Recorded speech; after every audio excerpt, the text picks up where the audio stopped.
YouTube channel. Today I will be teaching you how to use three different functions. The first is the apply function. The second is the lapply function, also called lapply. That's what I call it, lapply. The third is the sapply function, also called Sapply. I call it Sapply. So I'll be teaching you how to use these three different functions on dataset. You want to learn how to use the three functions? Watch this video. Like this video, subscribe to this YouTube channel, and turn on notifications so you will always be notified whenever I upload a new video. Today we are going to talk about the apply function. sapply, I call it Sapply. lapply, I call it lapply. So we are going to learn about these three functions. So what do we use the three functions to do?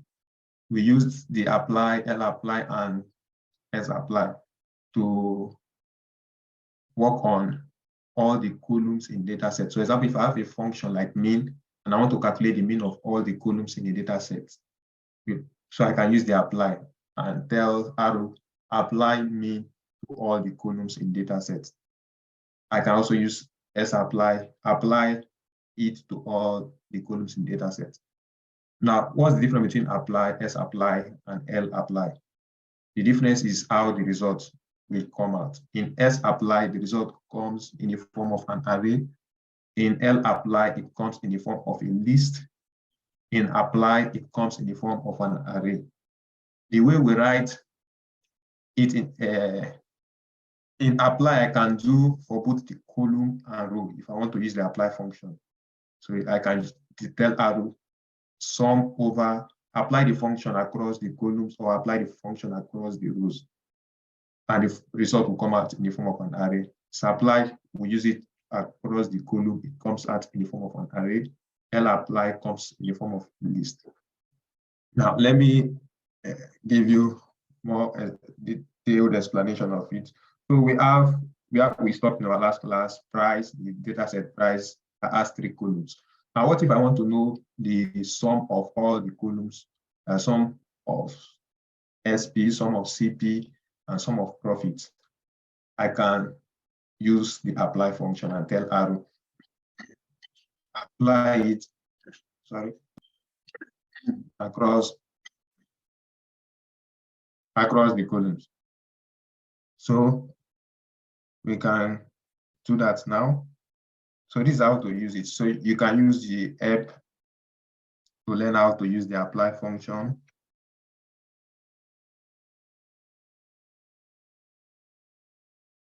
So this is the apply function. So this is how to write it. You can check an example of this. So this is the apply. So let me show you how to use it. So what I want to do now, I want to apply sum to all the columns in the data set called price. Apply.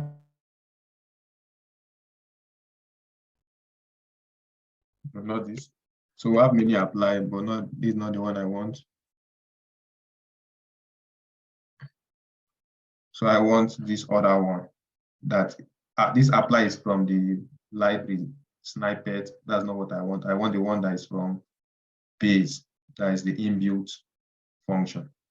So X here means your data set. What's the data set you want to apply it on? Price. Then the next thing is the margin. Margin means is it across the row or across the column? 1 means row, 2 means column. So you can see it here. This is for margin. This is for margin. So 1 indicates row, 2 indicates column. So now I'm dealing with columns, so I will put 2. Then the next thing is the function you want to do. The function I want to do now is sum. I can run. So this arrow will bring the sum of all the objects of the column. So arrow will sum all the objects in each column and give you the sum. Now the result is coming in the form of an array. Now, if I want to use, so I use apply in this case. If I want to use lapply, let me show you the app, lapply.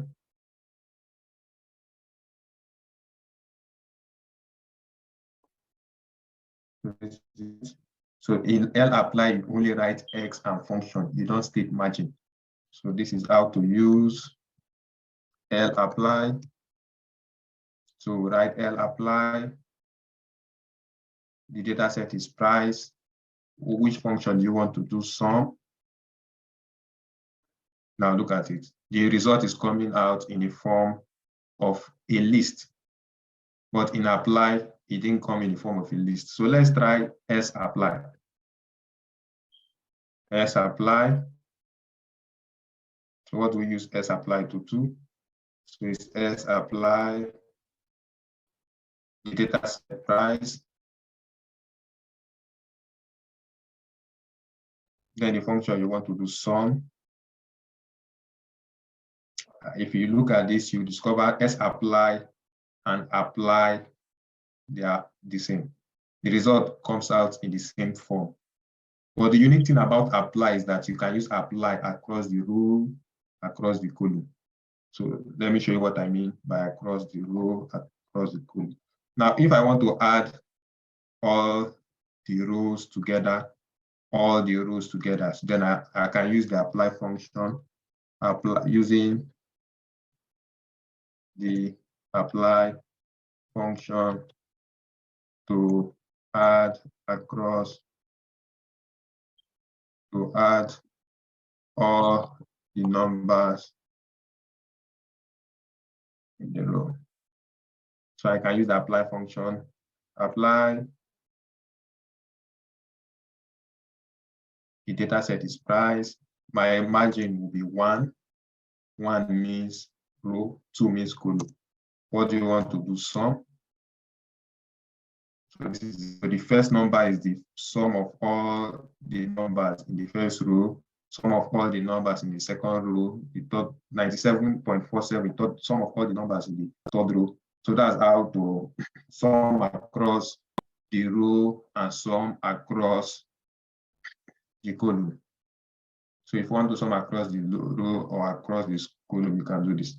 Now we have other functions we can do. So it's not just sum alone we do. So we can do sum, we can do other functions. So let me show you another function we can use. So let me use apply. Let me apply it across the column, price. So I can look for the mean. Margin is 2, meaning column. I can look for the mean. So this is it. So the mean is for SP is 49. I can also look for the median using apply. Apply, the data is price, 2, median. So these are the median for SP, CP, and profit. So we have different functions that we can carry out. So we can use the apply, sapply, and lapply. If you want your result to come out in the form of a list, use lapply. You want it to come in the form of an array, sapply and apply. In apply, you can do both across row and across column. So I think we are done with that. Yeah. Second, another thing I want to teach in this video is how to order your data set, how to order your data set. So let's go back to price.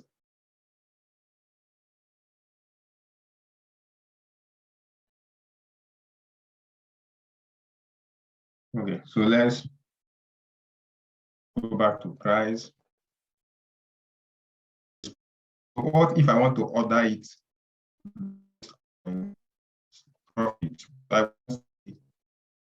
Lowest, I want to arrange it in ascending order from the lowest to the highest. How will I do it? So I can do it like this: price, then block bracket, then I write order. Remember, when the block bracket, it means you are trying to select a subset. That's what we use it for so far. And what you write first is for the row. What you write next is for the column. Don't forget that. What you write first, that's if you are dealing with a data frame or a matrix. What you write first is for the row. What you write second is for the column, except you are dealing with a list or a vector. So now I want to order the numbers that are for profit. I'm considering profit, then I'm considering for the rows. Let me order it according to rows. So I would write the ordering function in the row section. So I will write order. What do you want to order? Price, $, profit. I'm using $sign to select profit. Then I will write my comma. Comma means I'm done with the row. So I want to order the rows of profit. Then for the column, if you want to select subset of column, you can select what you want. But I want everything in the column, so I will leave it so. So this is it. I will run. Then this is my result. I've been able to order it. So profit is 5, which is the 5.6 is the lowest, 8.0 is the next, 8.7. So this is how to order your data set.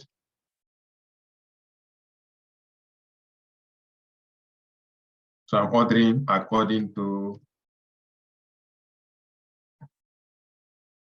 or let me write order your data set with price.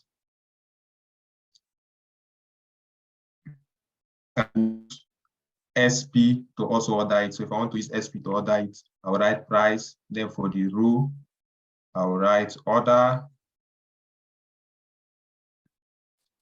Let me select SP. So I'll write price $SP. Remember, $sign helps you to select the exact variable you want to use. Then comma means I'm done with the row. And the column section, I will leave it empty. But if I want to select, maybe I don't want to see profit, then I can write C1 and 2. That means I want to select the first 2 columns, and I'm also ordering it based on SP. So this is it. So if you watch where I'm ordering it based on SP. So how can you apply this?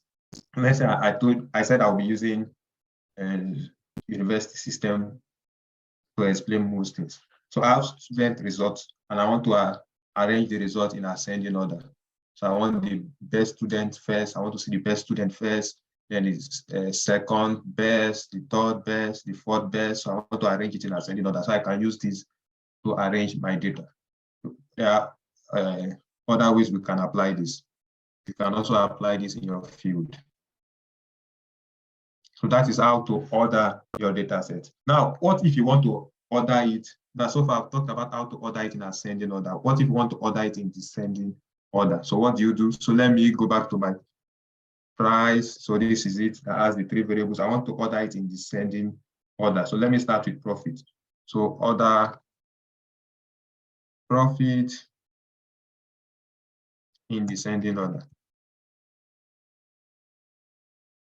So how do you order it in descending order? So you will go price, block brackets, the row section. I want to order. You put minus order, then price, $sign, profit, comma. No.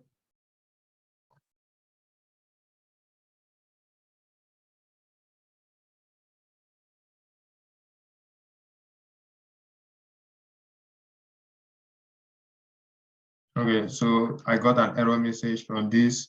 The minus sign is not supposed to be here. So if you want, so far we've talked about how you can order it in ascending order. What if you want to order it in descending order? So you start from the highest down to the lowest. So all you have to do is you write price, order, price, then you put negative sign here. Negative sign from the highest to the lowest, and you run. So I ordered it based on profit, but now in descending order. So are you seeing it?